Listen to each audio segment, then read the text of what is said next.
Well, good morning, everyone. Before we begin today, we would like to acknowledge the traditional owners of the land we are standing on today, the Whadjuk people of the Noongar Nation, and pay our respects to elders past, present and future. My name is Wilma Fitzgerald and I am a Senior Research Officer with the Australian Indigenous HealthInfoNet, and I work on the Australian Indigenous Alcohol and Other Drugs Knowledge Centre project. Thank you for joining today's webinar. We are pleased to introduce our guest presenter, Alan Trifonoff, Deputy Director of the National Centre for Education, Training and Addiction Studies.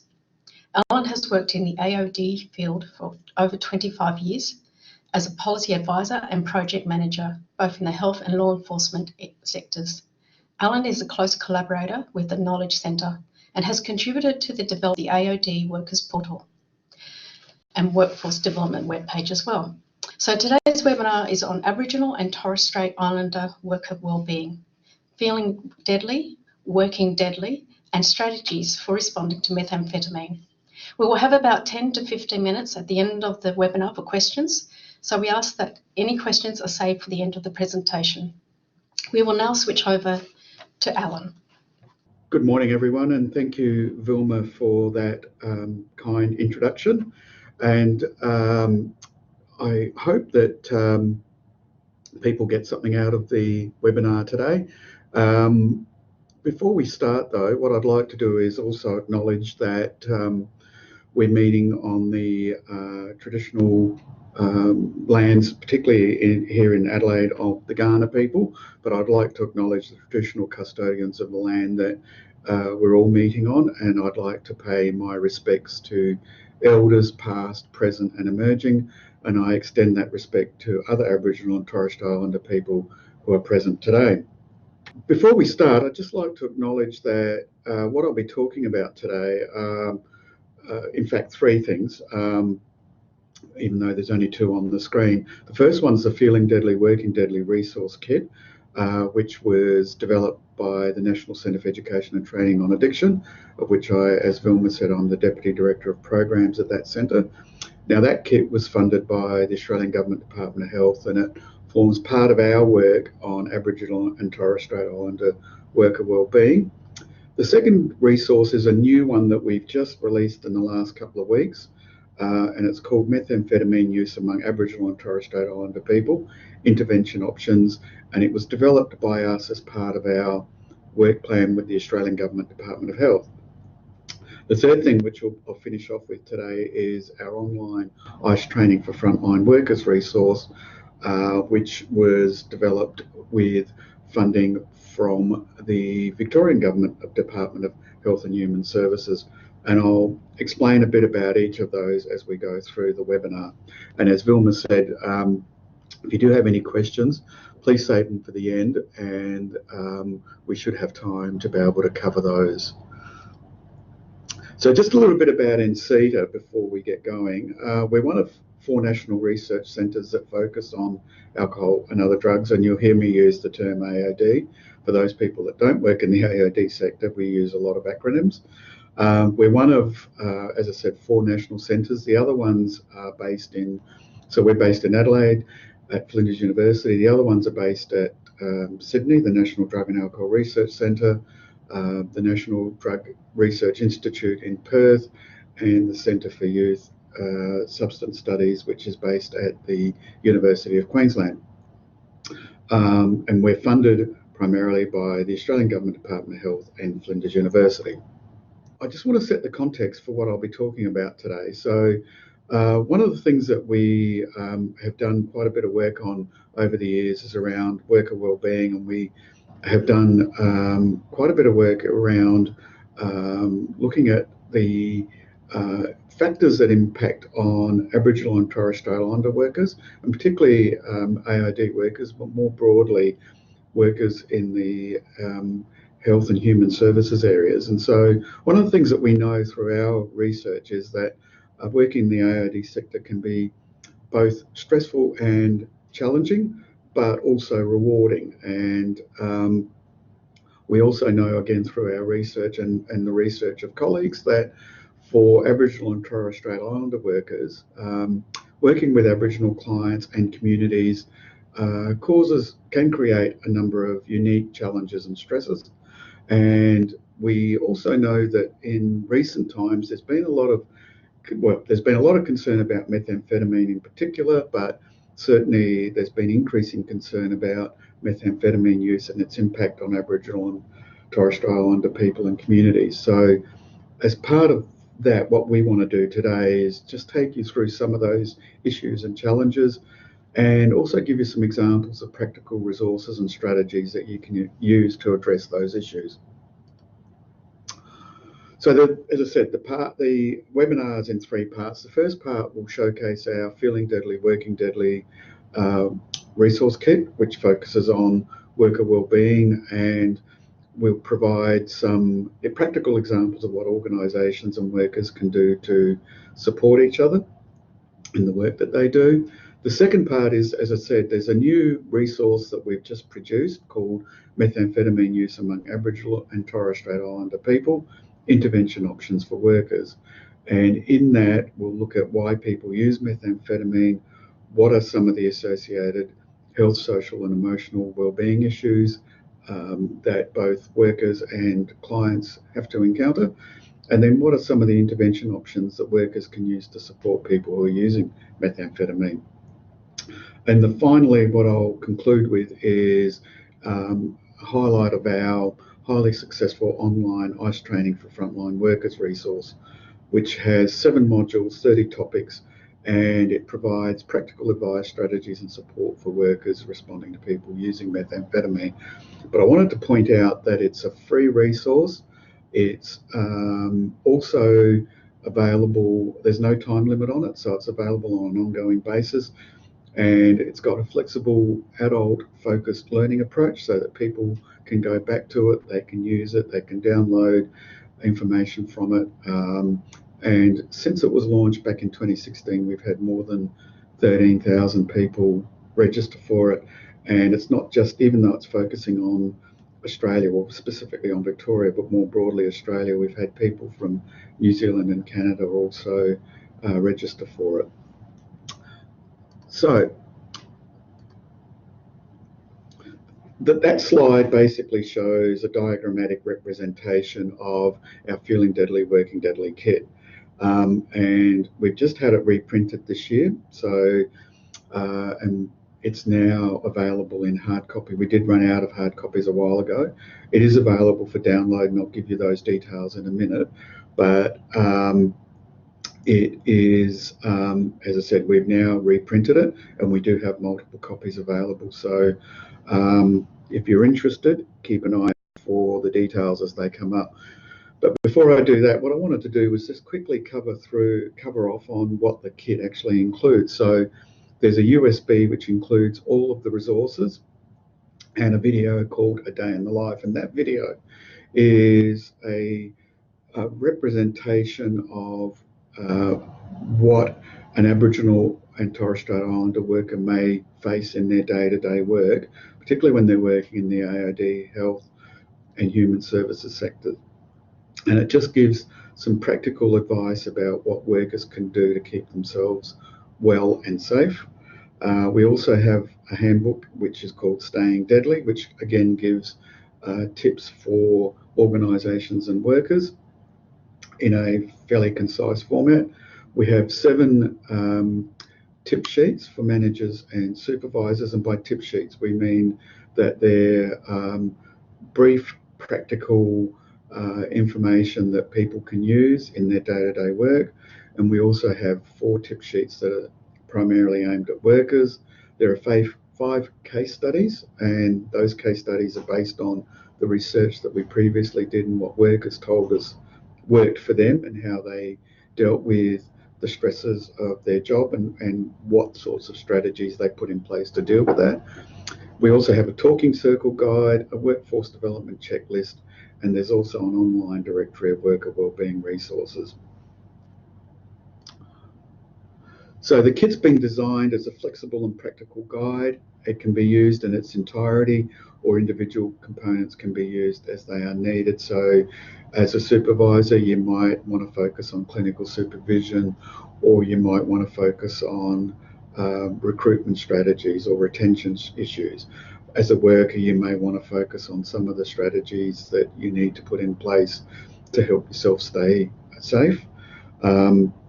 And as we've listed there, it can be used by Aboriginal and Torres Strait Islander managers, supervisors, workers, but also by non-Aboriginal people as well. And it's available from our website.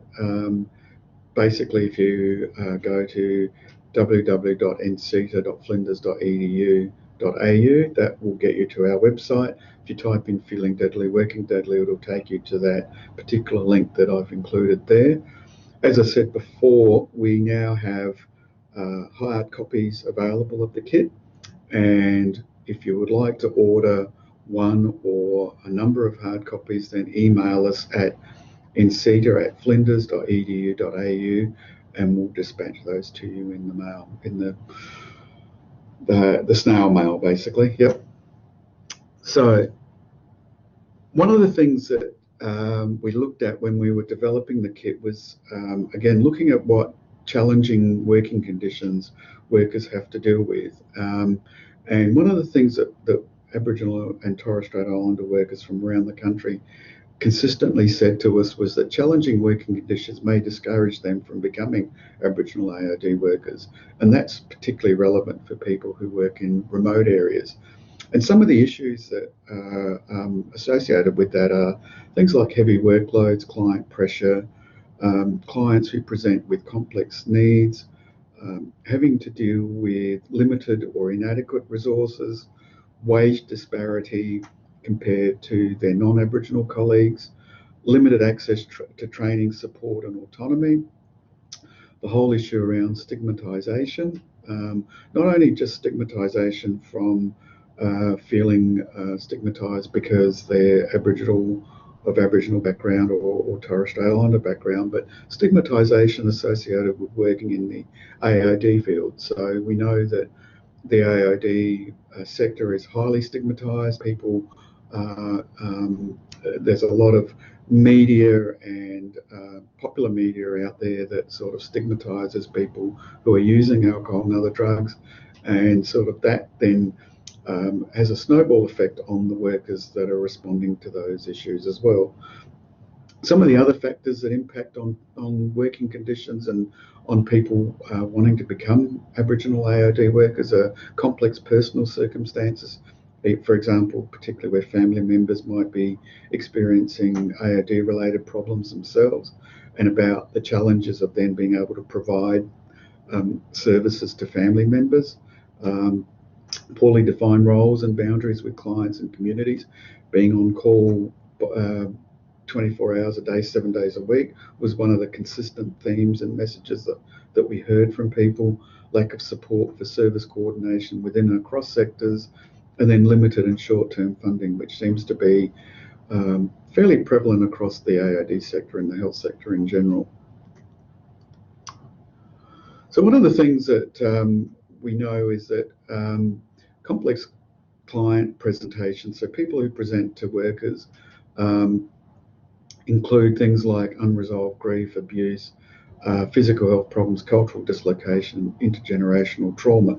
And so what I wanted to focus on today, and that's why that particular dot point's circled with a red circle, is substance misuse, because that's where the focus of our main work is. So if we look at broadly around AOD use among Aboriginal and Torres Strait Islander people, and this information has been sourced from the 2016 National Drug Strategy Household Survey, we know that Aboriginal people are less likely to consume alcohol. So Aboriginal people are more likely to abstain from alcohol than non-Aboriginal people, and it's sort of a 31 to 23% difference.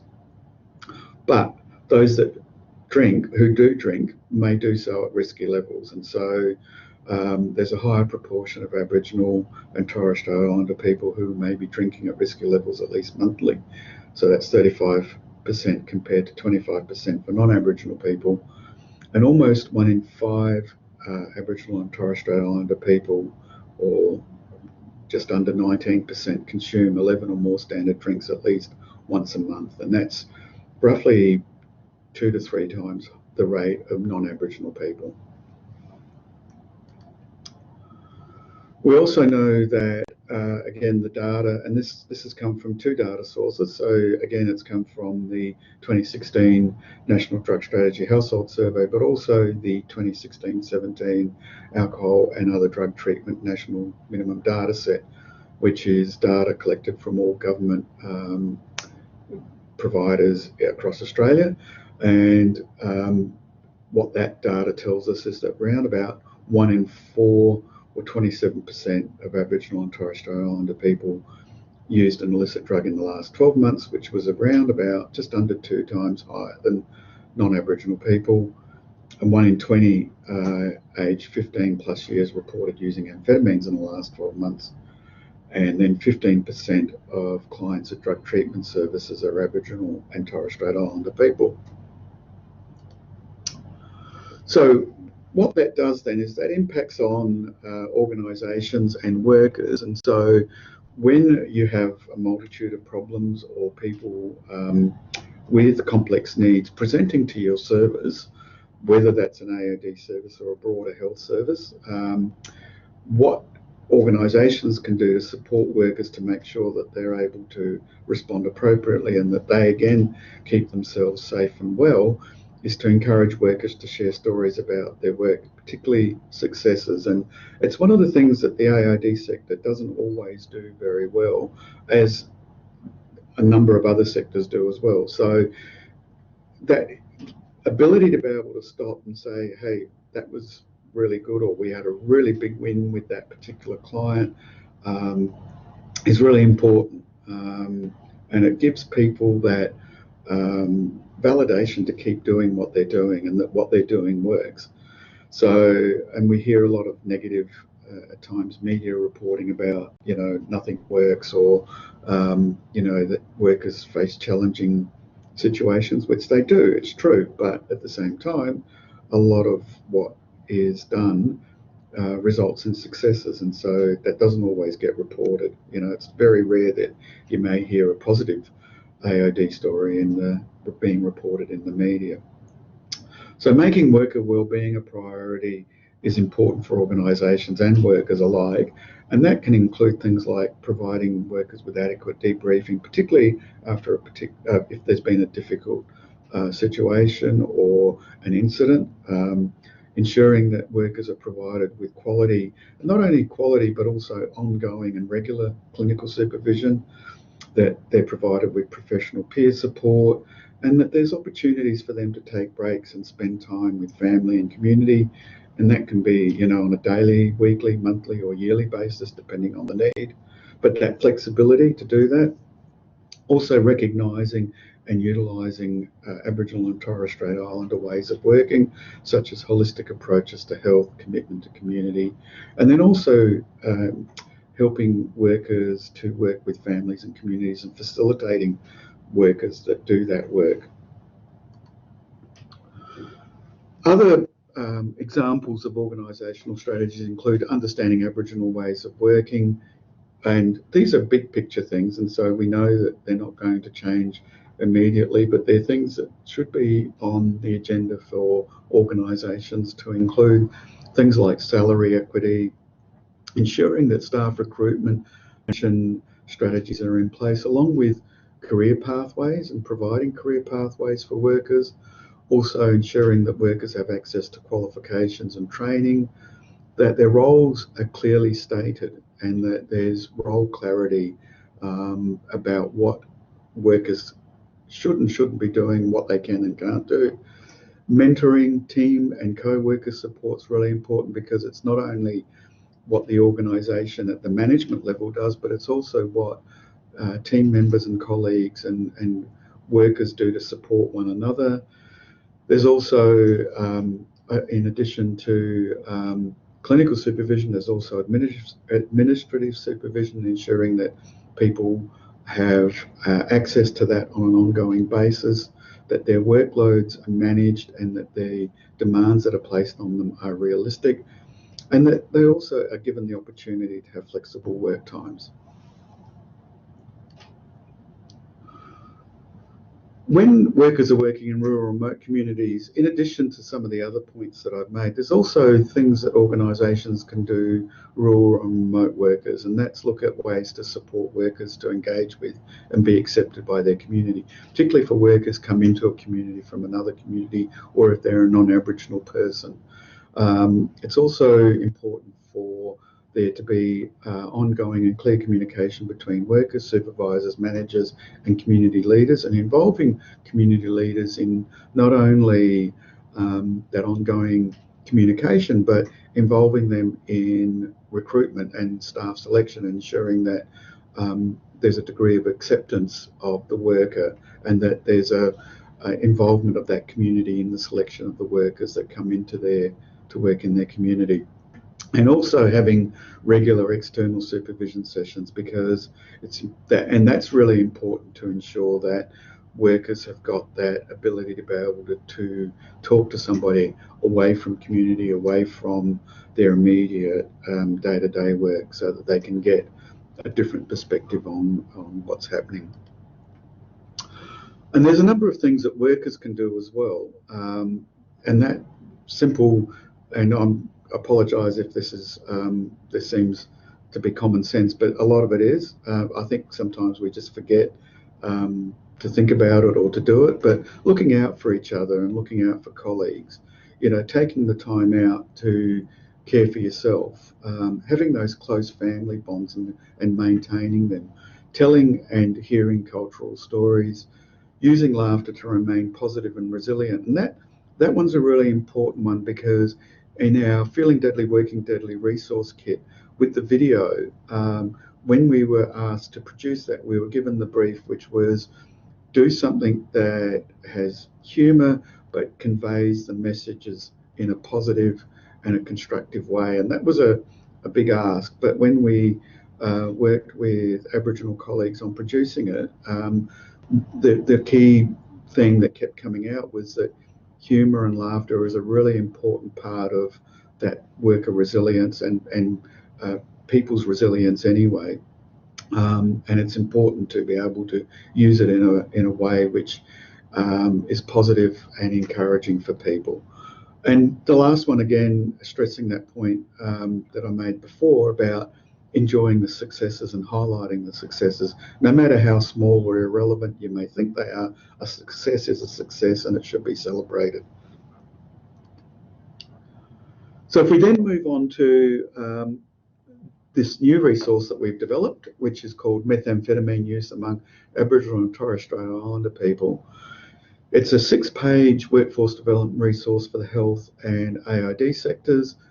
It was developed in response to ongoing requests from workers and organisations about having a brief resource, workforce development resource that people could use, which gave them some information about what's the nature and extent of methamphetamine use among Aboriginal and Torres Strait Islander people, what are some of the impacts, but then what can workers and organisations do to respond to that.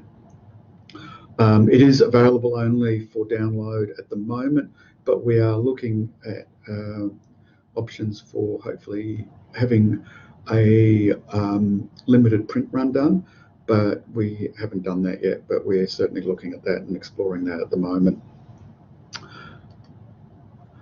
So in producing the resource, we looked at why do people use methamphetamine, and interestingly, the number one reason people give is that pleasure and sense of euphoria. It also gives people greater energy. It enhances their sexual experiences and intimacy. It helps them to fit in and be part of a group. It's easy to consume. It helps them to escape from reality, and it relieves the boredom. So these are the initial things. And like anything though, it doesn't always stay that way. And over time, people can experience problems. And one of the things that, again, we looked at was what sort of, and there's a limited information about what the extent of methamphetamine use is among Aboriginal and Torres Strait Islander people. Again, looking at a number of data sources, and the ones that we've used there are the National Drug Strategy Household Survey, the Goanna Survey of young Aboriginal and Torres Strait Islander people, which was conducted in between 2011 and 2014 and reported on in 2014-15, and also looking at AOD treatment services in Australia over 2016-17. So what that tells us is that approximately the prevalence of methamphetamine use is approximately 2 to 4 times higher among Aboriginal people than it is among non-Aboriginal people. And again, the various data sources told us that Aboriginal and Torres Strait Islander people who are using methamphetamine tend to be younger than non-Aboriginal people. And then the last 2 dot points are really important to bear in mind, because that most people who use methamphetamine are not dependent. Again, based on the data that we have available to us and some of the analyses that we've done of that data, it's about 20% of people who use are dependent. So, and then that last point there, and I just wanted to put that little diagram in there, but it's better highlighted in the actual resource itself. And what that's saying is that the patterns of use occur along a continuum, and it can be starting from infrequent use to people who are frequently intoxicated but not necessarily dependent, and then at that tail end, which is that 20%, it's that dependency on crystal methamphetamine.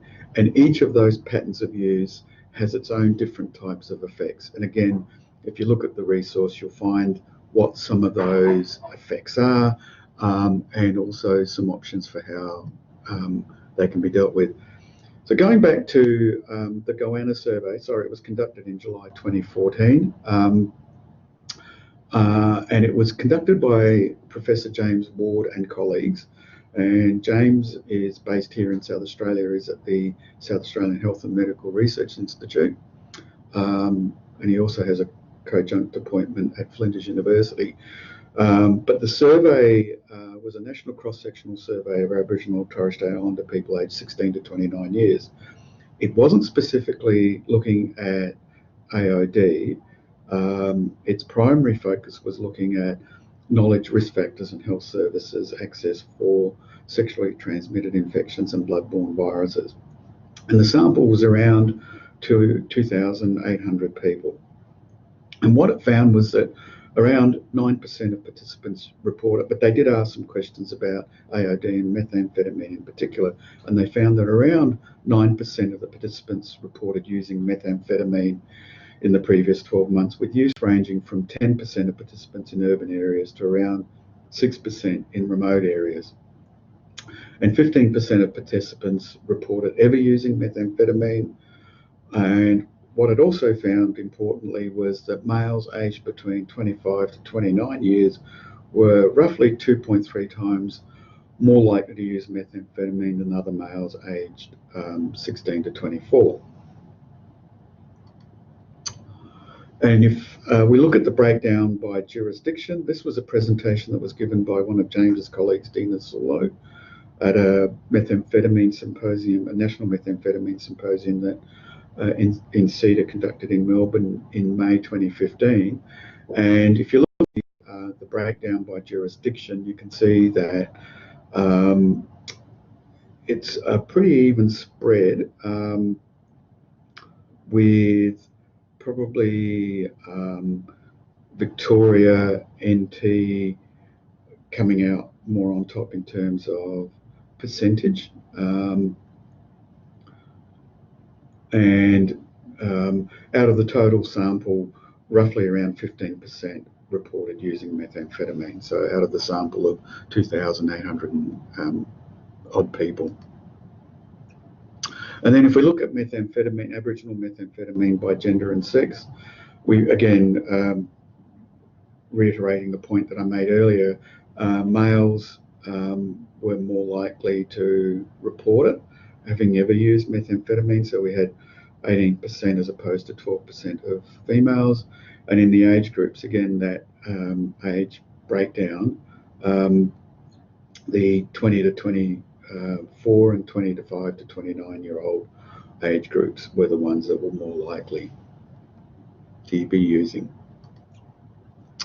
So what are some of the problems associated with using methamphetamine? And sorry, I apologise, there's something happened with that first dot point, the graphics in that. But what that's showing, should be showing, is that under the physical, so you've got physical, psychological, social, and emotional, and under physical, there's cardiovascular problems, particularly increased heart rate and blood pressure, lung problems, and that's particularly from smoking methamphetamine. And one of the things that I haven't included in these slides, but one of the things that we do know is that the preferred method of using methamphetamine is smoking, and so there's higher risk of lung problems because of the smoke, the heat of the smoke that then hits the lungs from methamphetamine, and it's not dissimilar to tobacco smoking. So there's similar rates of risk associated with experiencing lung problems later on. Also, strokes and seizures are another feature of some of the physical effects. The psychological effects may be things like panic attacks, aggression, irritability and mood swings, and anxiety. Some of the social and emotional, and these are only a snapshot. So as I said, if you look at the resource that we've developed, there's a bit more of an explanation about each of those. But social, emotional, the main ones there are relationship problems, particularly with family, friends, and community, but also the greater risk of criminal justice involvement as well. One of the things that can be done quite easily and practically by workers is that, again, we know that people who use methamphetamine often don't eat, drink, or sleep for days on end, and it can be it's quite easy to provide just some advice about an encouragement to people who are using methamphetamine, encouraging them to get more sleep or lots of sleep, eating nutritional food. So instead of binging on junk food or burgers, fries, whatever, eating fruit and some fresh vegetables, drinking plenty of water, avoiding lights and stimulation, because that will also reduce the risks of panic attacks, but also that agitation, and helping them to stay calm and safe. Putting them in environments which are calming and where they feel safe is really important. If you put them into an environment where they're going to feel agitated, or there's a lot of stimulus or a lot of disruptions and a lot of people around, then that's actually only going to make the situation worse. One of the things that work has shown is that an effective tool that workers can use is to, particularly with young people, is to take a yarning approach and or talking circles. So yarning can be used with young people to talk about not only their methamphetamine and other drug use, but also about related matters. And it just helps to, and by yarning we mean that people aren't confronted with a lot of questions. There's that, it's more a two-way conversation, and not being confronted with a lot of direct questioning, but indirect sort of questioning, and also providing opportunities for people to speak freely as well. And that's where talking circles have an advantage as well. Again, having worked with Aboriginal colleagues on developing the Working Deadly resource kit, one of the things that we identified through that was the use and the effectiveness of talking circles, which encourage people to, in a group setting, to talk freely, to share their views and experiences. The beauty of it is that it relies both on spoken and unspoken language, but importantly, it provides non-threatening and positive environments for people to talk laugh, share, but also make decisions as well. So there are a number of intervention options that people can use, or workers can use when they're working with people who are dependent on methamphetamine. And again, one of the things that we try and reiterate to workers and to other people that we deal with when we do presentations around methamphetamine is that we stress to people that people who are dependent on methamphetamine can and do recover.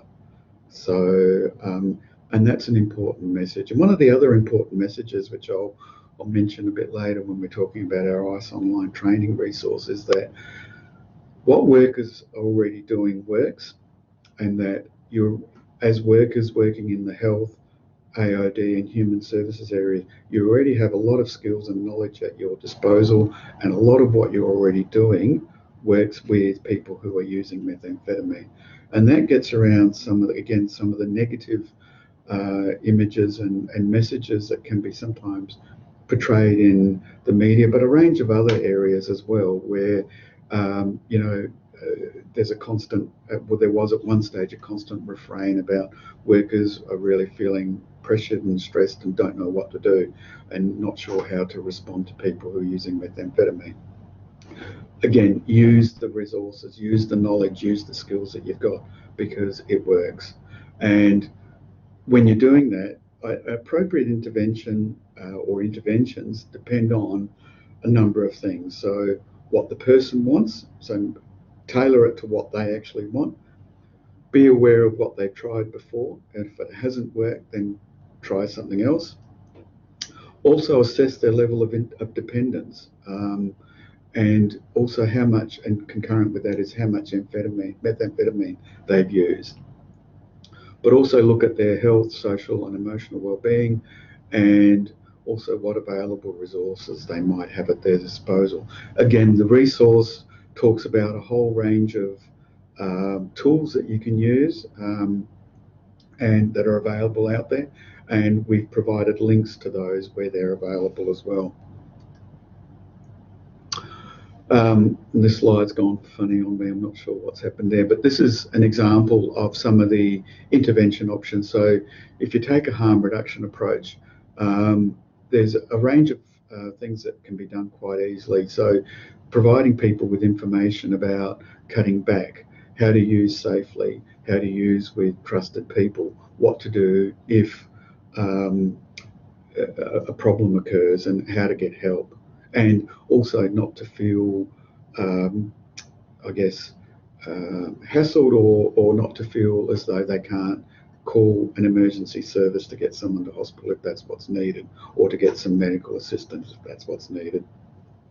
Conducting assessments such as the Indigenous risk impact screen, using the stages of change story that was developed a number of years ago, specifically by and for Aboriginal and Torres Strait Islander.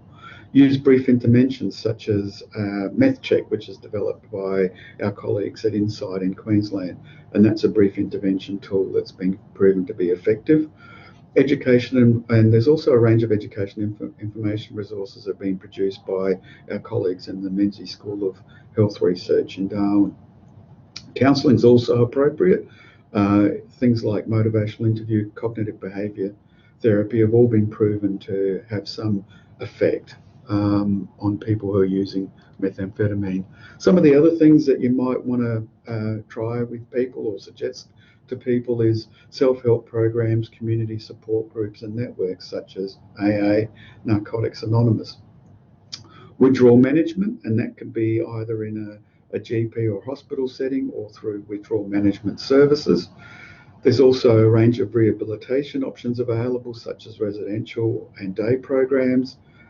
And importantly, with methamphetamine, it is a chronic relapsing condition when you're using methamphetamine. So it's important to have relapse prevention and management strategies in place, and helping clients to develop relapse prevention and management plans is really useful and appropriate as well. So when you're providing treatment for methamphetamine, and again to people who are Aboriginal and Torres Strait Islander people, it's important there to involve, where possible, immediate and extended family members, but at the same time ensuring that you're respecting that client's privacy. Recognise the traditional healing role of the community and community members. Provide culturally appropriate education and harm reduction materials. Again, the resource highlights some of those that are available out there. There's been some really good resources that have been developed by particularly our interstate colleagues, but and without wanting to name specific areas, but certainly the remote AOD workforce group in Alice Springs springs to mind, and they've done some really useful, as have Insight in Queensland. They've done some really useful and really effective, developed some materials and resources that can be used across the board with Aboriginal and Torres Strait Islander people, involving culturally appropriate assessments and liaising with other support and follow-up services, because once they leave you, it doesn't stop. You know, it's important to maintain that ongoing support and ensuring that follow-up services are being provided.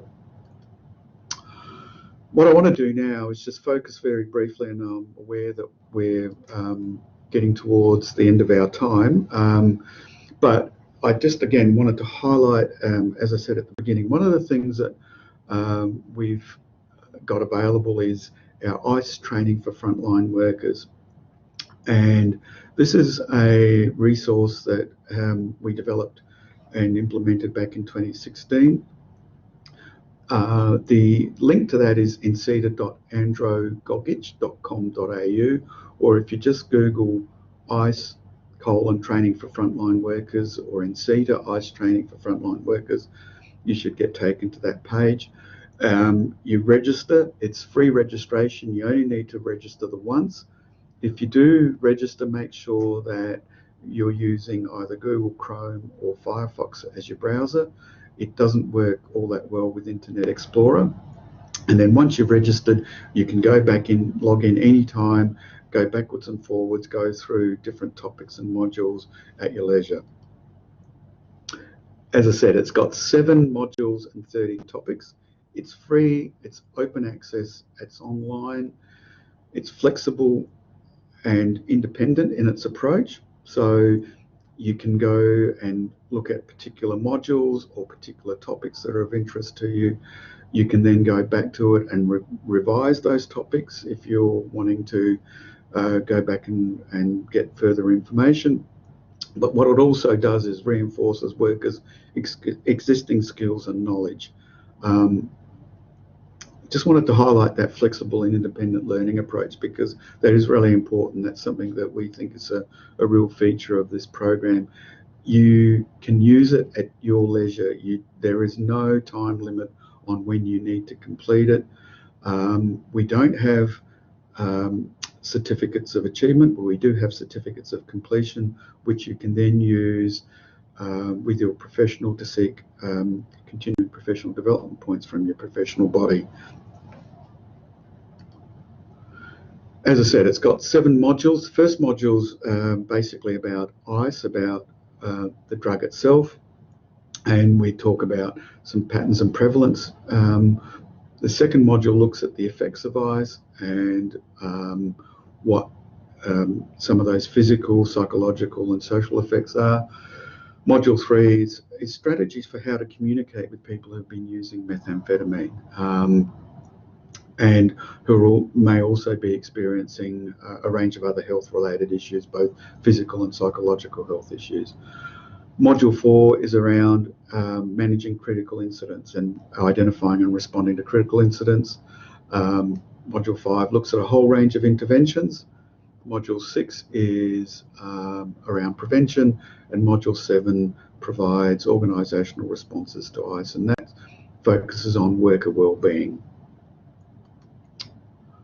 So, in summary, our workforce development resources, particularly those that are focusing on supporting Aboriginal and Torres Strait Islander workers, are designed to support workers' practice, social and emotional wellbeing. They're designed to reinforce existing knowledge and skills. Hopefully they provide practical strategies to assist workers to respond to clients with complex needs, and we try and ensure that our resources enhance ongoing professional development and support. Those are the contact details for us if you want to know more about us. Certainly our website contains everything that I've spoken to about today, or links to it. We're also on Twitter and Facebook. And with that, thank you, and I'll hand back to Vilma. Thank you, everyone, and thank you for that presentation, and it was great to hear about the resources and strategies. We now have an opportunity to take some questions. We'll have about, say, 10 minutes if you wish. Please type them into the chat box and we'll answer them as they come up. One of the other things, sorry, Vilma, before, while people are doing that, one of the other things that I wanted to highlight was that with our involvement with the, particularly with the Indigenous AOD Knowledge Centre, we know that you guys have been working on a review of methamphetamine as well. Right. And we've sort of swapped notes at different times to make sure that there's a consistent approach there. So, but certainly keep your eyes out for that. That's due out in a few weeks, as I understand it. Yep, it certainly is. So we'll be promoting it very shortly. Yeah, and that's a much more detailed review than what we've done. Our resource is very much a workforce development resource for workers and organisations that they can pick up and run with straight away. So, yeah. Yep, that's no problems at all. So if anyone's got any questions, just feel free to use the chat box here and we'll try and answer them for you. It's just located in the bottom right-hand side of your screen. If you click on the bubble or the little sort of chat box, it's just left of the two people, and you will be able to answer, get some questions answered if you like. And just wondering, with those resources, they're also available on the AOD website. So if you wish, you can either contact NCETA directly, or you can also go to the Australian Indigenous HealthInfoNet website to download the resources as well. So, and we really appreciate the dissemination efforts that you guys do as well, and so in promoting our resources and our information. So we're really grateful to that. Yeah, no, that's no problems at all. Thank you. If anyone doesn't have any questions right now, but you might think of one later on, you're more than welcome to email them through to us if you wish, and we'll respond to them individually if you wish. We'll just flip over to our final slide. So that's our contact details and our email, website, and if you subscribe to our monthly newsletter, you'll be able to find out when the next webinar will be held and the subject as well. So, and if you have any feedback at all, please contact us. We're more than happy to take some feedback from you. So there's no questions. Okay, I might call it the end of the session. Thank you, Alan, and thank you everyone for joining us in our webinar. We'll be signing off very shortly. Okay, thank you all. No worries. Bye.